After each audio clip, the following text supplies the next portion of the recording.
balat po ng mga onions. Huwag po natin itapon yan. Kasi po napakataas po niyan sa vitamins. Katulad na lang ng limbawa ng vitamin A, C, and E.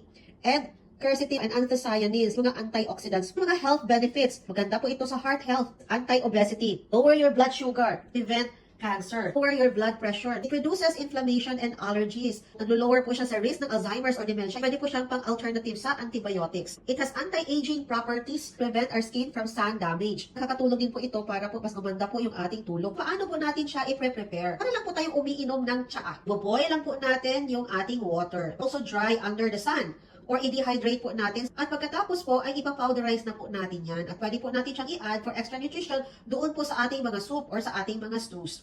Or kaya, pwede din po siya i-apply externally. Di ba, may powder na po tayo. Lalagyan po natin ng konting tubig at ilalagay po natin doon sa affected na area. Kung saan po may pigsa, may kate, may fungal infection, kahit sa pimples po, pwede mo gawing face mask para gumanda ang ating balat.